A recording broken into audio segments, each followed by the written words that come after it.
Well, so we have a number of the stories, and they've been summarized on the news portal, myjoyonline.com, and we want many of you to get to know what the stories are. That's the most important thing, though. But we also have added stories we'll be looking at on many of the topical websites we have around. We have City FM Online, we have the BBC African page. We'll be talking about the migrant crisis and others. Exactly. All right, so let's now look at all the stories on the front page of the Daily Guide.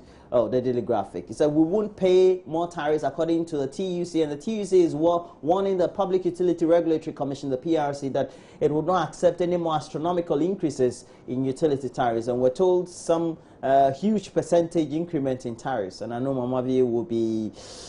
They don't get it. They don't get it, eh?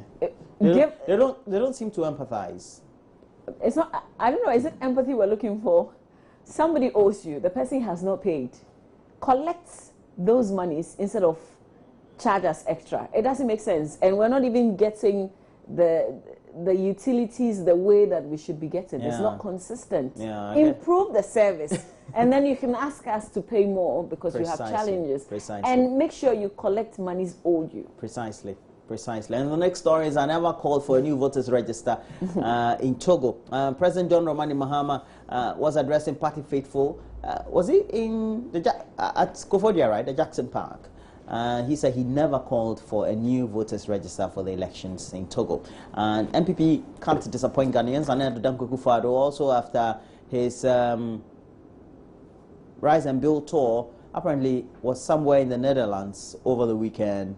Or in Europe, so to speak. I have to be more general as far as that is concerned. And he's been urging the party faithful in the diaspora to make sure they adopt what he calls marginal constituencies and make sure that they tend to groom them adequately, supports them in the run-up to 2016. You know, the campaign has just started. You saw the crowd for the president. You saw the crowds that Nana Addo Dankwa Akufo-Addo also has been garnering for the last couple of weeks, you should say.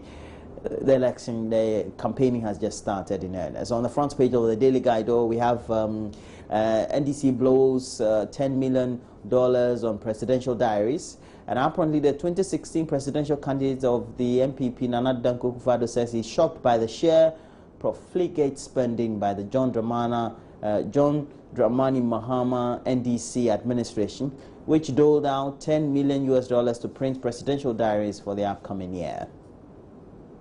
JJ's Girl on Show, Dr. Zanoto Ajman-Rawlings on Sunday launched her campaign, most spectacular yet, to win the NDC primary for the Klote Kole constituency, scheduled to take place on November 7, all things being equal. Mahama denies Togo register, and we've already said that it was on the front page of the Daily Graphic as well. On the front page of the Finder, it has Ghana's remaining $171.5 million debt to NGAS, and February is the new deadline following the renegotiation of how to structure the debts and to pay up. And so we're hoping for that time, just like the power budgets will be counting the days when they are up or getting closer. We'll see how that goes. I didn't call for new voters register in Togo. President John Dramani Mahama again. And we also have government to issue a 1.5 billion CD bond Thursday. And Ghana's debt will escalate further on Thursday, October 22, 2015, as the Bank of Ghana, on behalf of government, will issue a 3-year fixed-rate bond to the tune of 1.5 billion Ghana cedis. Front page of the Daily Graphic has TUC vows to resist. The General Telegraph.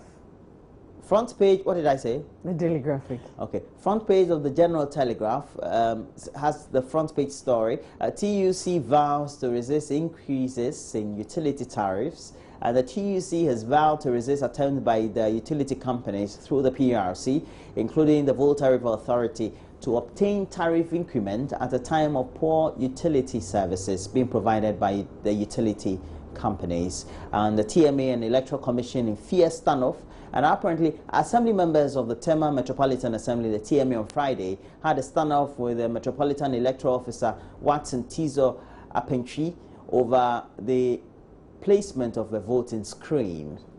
And you know, they are aiming to elect a presiding member for the assembly as well. On the front page of the BNFT, we have EPA wins of government payroll next year, and telcos under scrutiny. But let me just remember this. The Environmental Protection Agency, that's the EPA, is scheduled to be among the first state agencies to be weaned off government subvention early next year. Oh, that'll be good.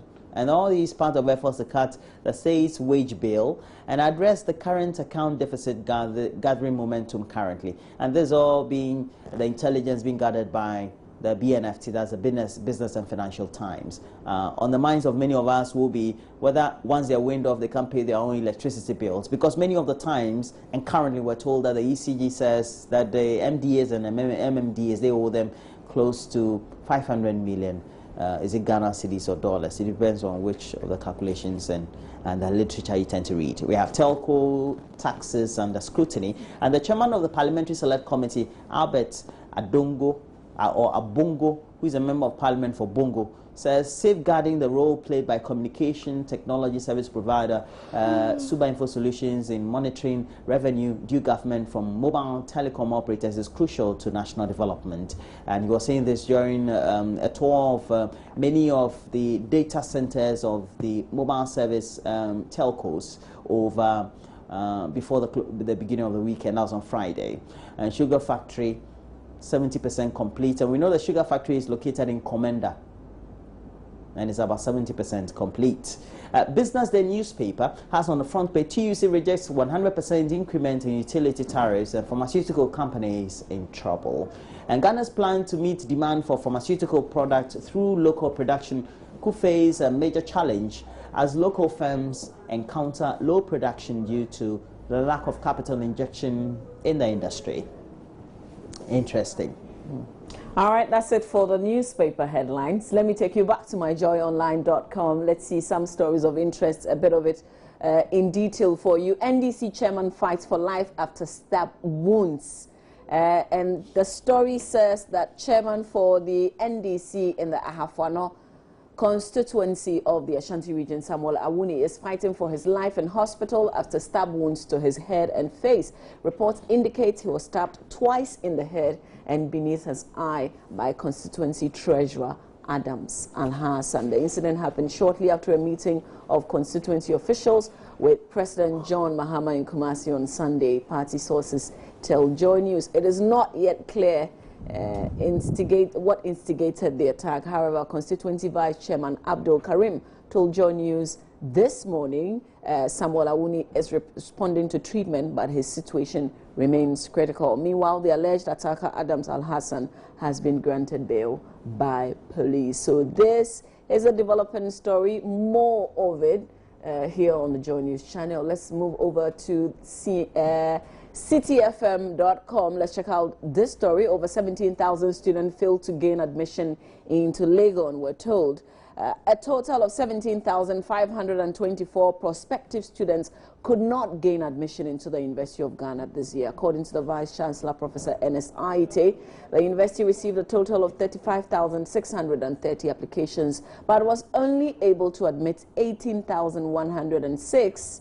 And this was revealed by the Vice Chancellor at the matriculation ceremony for freshmen who were admitted into the university for the 2015-2016 academic year. It will be interesting to know where these other students who could go to Legon but couldn't get admission decided to go. I mean, are they strictly doing privates?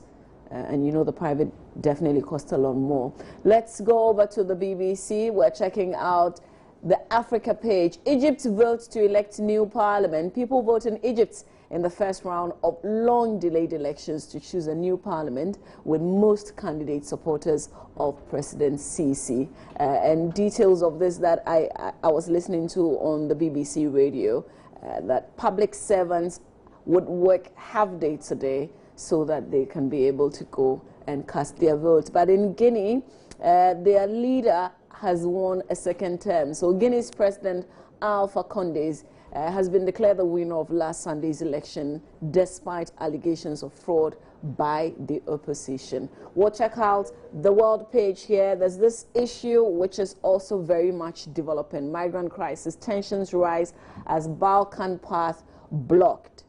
Story says that tensions are building among thousands of migrants heading north through Balkan states as their route to Western Europe is stalled by new controls. Croatia had asked its northern neighbor, Slovenia, to accept some 5,000 migrants daily, but Slovenia said it would only take half that number. The move has led to a buildup of people on Croatia's border with Serbia. This is also very, very worrying situation. But if you're interested in reading any of the stories in details, you can always go to the websites. And that's it for the review. We will be back with some sports. Stay with us here on the AM Show. If you've got comment, just go to our Facebook page, facebook.com/joynews on TV.